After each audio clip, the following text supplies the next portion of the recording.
Welcome, ladies and gentlemen, to This Is Not ESPN Sports with your host, Quentin Thompson. Today is February 27th. It's a Monday. We're here to talk about Deron Williams, Andrew Bogut, possibly signing with the Cleveland Cavaliers today. And how would that impact the league going after today? We will also talk about AD, Boogie Cousins losing against Oklahoma City Thunder, and what do that mean for the Pelicans.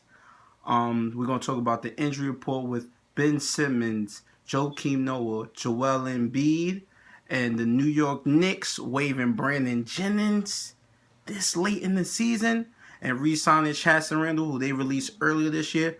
Most people don't know who he is. I will explain it to you. But let's get to the Cleveland Cavaliers. If y'all did not know, I am a Cleveland Cavaliers fan. Wait, let me rephrase that. I am a LeBron James fan, so that means I am a Cleveland Cavaliers fan. So if you hear we or things like that, that means that is my team. And we could possibly sign Deron Williams and Andrew Bogut today. Listen, man. Before the trade deadline, I believe the Golden State Warriors was the best team in the league. Not by a mile, but the best team in the league. Now, post-trade deadline, and Dallas Mavericks and Philadelphia 76ers cutting two veterans to, for them to pursue a championship run, and Cleveland Cavaliers having the chance to grab both of those guys. Now they will be the favorites to win the NBA championship this year and repeat as champions. Man, this changes everything. Deron Williams. A lot of people don't know, I used to be a Utah Jazz fan. I'm going to make a long story short. John Starks used to be my favorite player back in the days. He got traded to Utah. That's where he retired at. And I pretty much stayed in Utah. Deron Williams was my favorite player while LeBron was in the league as well. And now Deron Williams could possibly come to my team again. I'm so happy. He's a great playmaker, something LeBron been asking for months. The guy could score. He could pass. He's a natural point guard, something that Kyrie Irving is not. Kyrie Irving is more of a scorer. He's more of a pass-first point guard that can score. He could shoot. He really don't have any flaws in his game. The only one thing we question about Deron Williams is just his heart, his drive. And I believe playing with alongside LeBron James that he will bring it. We had the same doubts for J.R. Smith and Iman Shumpert when they arrived in Cleveland. And you see what happened with that. So I believe the same thing with Deron Williams. With Deron Williams out there, you can run lineups with Kyrie Irving, Deron Williams, possibly J.R. Smith, LeBron James, Kevin Love. That is a nightmare lineup. So with Deron Williams bringing just the perfect fit, something LeBron's been asking for a while now, and he gets what he's asking for. He deserves it. So shout outs to the Cleveland Cavaliers. And Andrew Bogut. Andrew Bogut brings size, something that Cleveland lack. Tristan Thompson is their only notable center.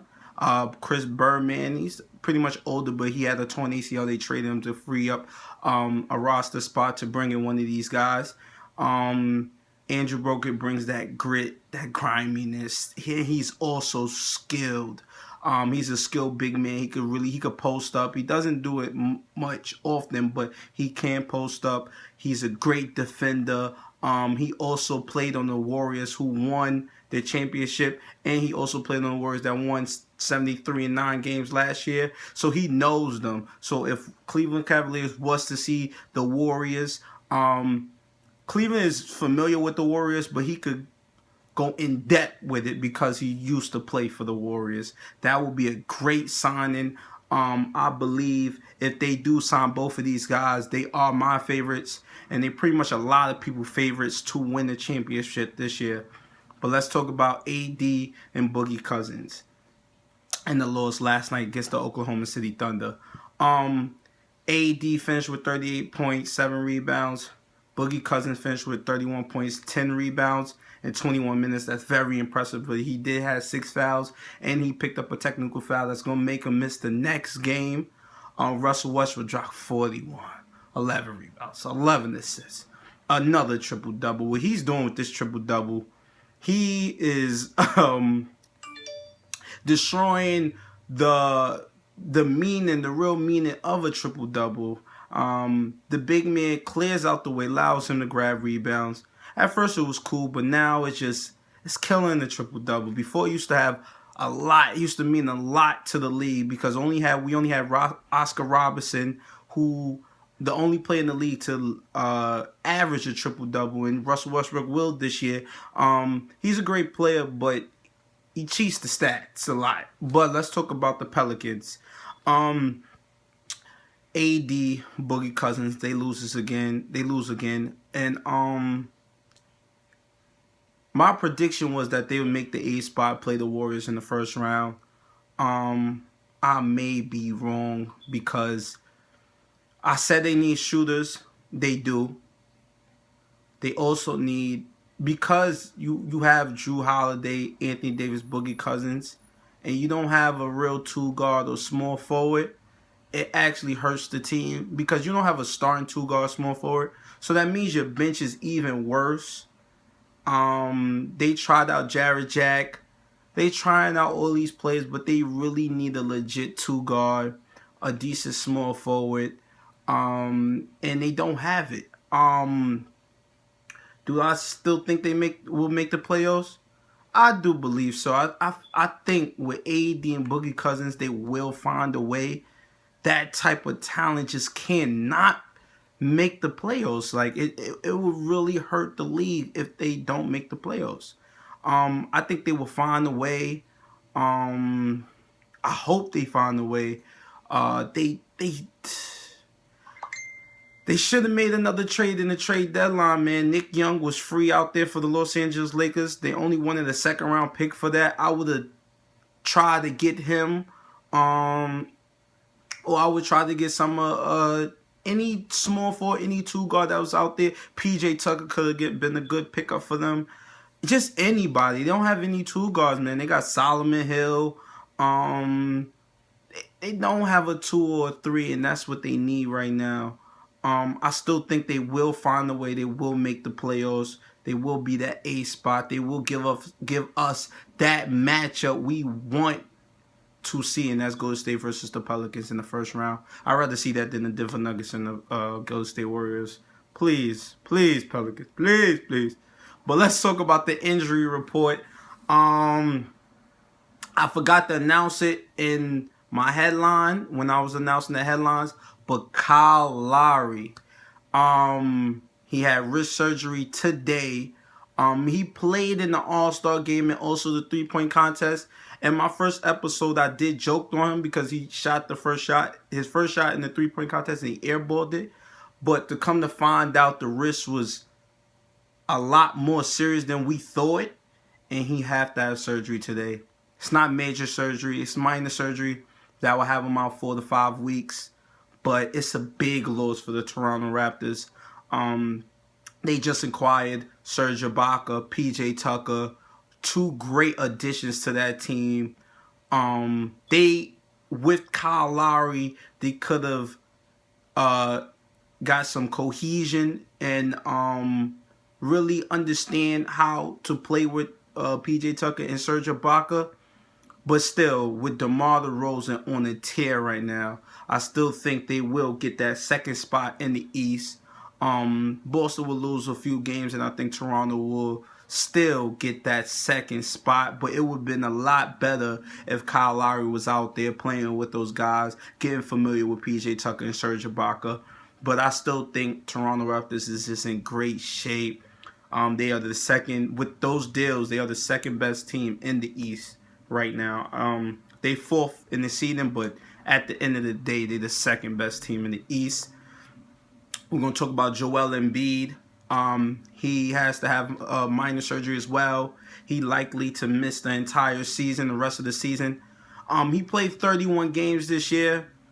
I still believe he deserved Rookie of the Year because it's just no one else out there. I would hate to give it to Brandon Ingram in Los Angeles Lakers.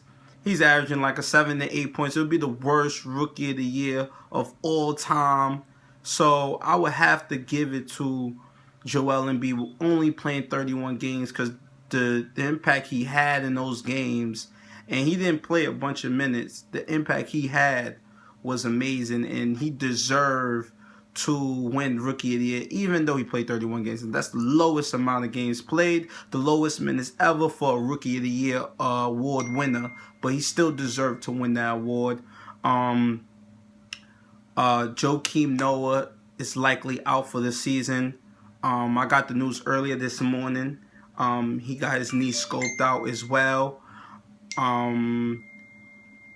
That really, really hurts them. I said they're better off without him, but sometimes they need him to play at least 3 or 4 or 5 minutes, some type of defensive presence.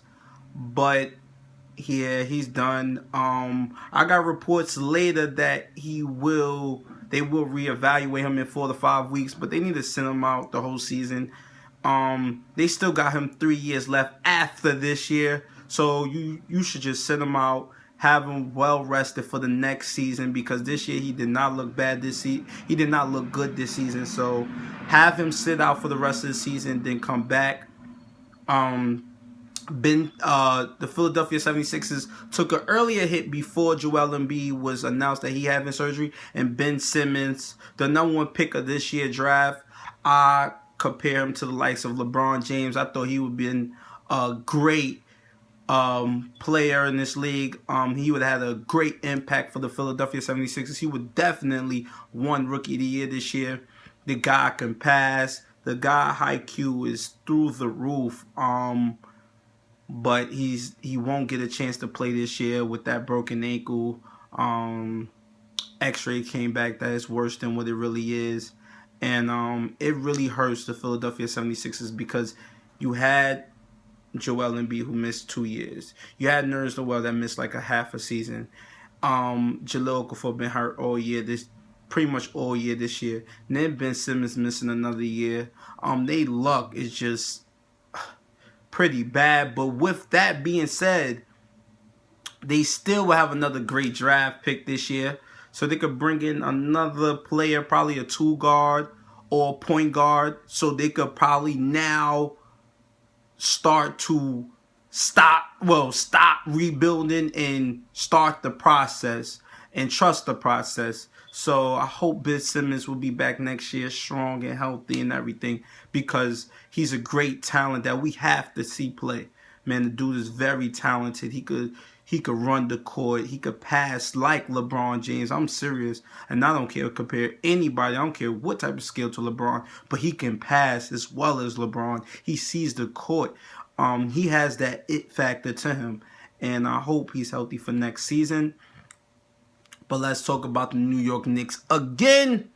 And they waived Brandon Jennings and re-signed Chasson Randle. Man, this deal is very weird. Chasson Randle made the team this year. He played for the Summer League team. He played in the preseason with them. He made the team, but later on got cut. Went to Philadelphia. Now he's back, and they cut Brandon Jennings. I don't know how to feel about this trade. Brandon Jennings, pretty much in the earlier this season, the first 24 games when he was 14-10, he was the heart and soul of the team. I talked to my brother about this even earlier this year, even in the preseason when he was playing, and he's too emotional.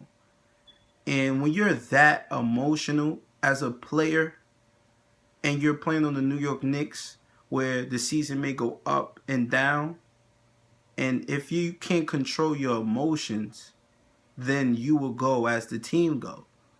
And the team went down, and he went down as well.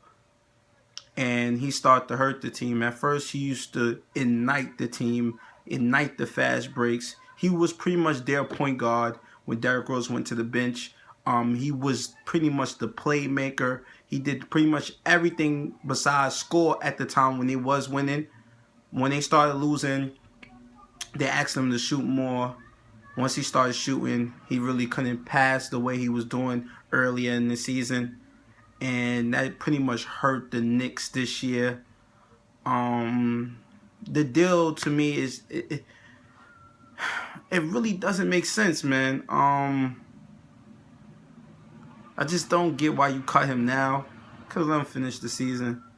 But maybe you give him a chance to play for a contender. But I don't see a contender team really going out their way to sign a guy like Brandon Jennings when you're just that emotionally unstable on the basketball court. So that deal just it bothers me a little bit. It really showing me that Phil Jackson is extremely confused. You're just not making the proper deals, man. Like, the trade deadline went past. You didn't make a great deal. You didn't make any deals. And his rumors coming out that you really turned off your phone so no one could contact you. I mean, I would hate to say you are sabotaging the team, but damn, your deals are just not making sense now. I would hate to say it, but it's like, what else to say? You are actually hurting the New York Knicks. This deal is just I really can't get my hands on this deal. Normal presidents or GMs will come out and explain. He will not explain about this deal. He should give his analysis on why you waive Brandon Jennings at this point in the season right now and re-sign the player that you cut earlier this year. You have to explain, because now it's getting to the point where, it's looking like you are paid to hurt this team. Now they're going to run the triangle more than ever. So it's like, dude, I really don't understand anymore. I really don't understand. I really don't understand. I wish I could have a conversation with him and we could talk about it, because we need a 212, because I don't understand this. But thanks, guys, for tuning in today. Thank you, ladies and gentlemen. Please leave your comments. Thank you for your support. I will be back tomorrow, February 28th, Tuesday at 7 p.m. Thank you for tuning in. This is not ESPN Sports with your host, Quentin Thompson. Thank you.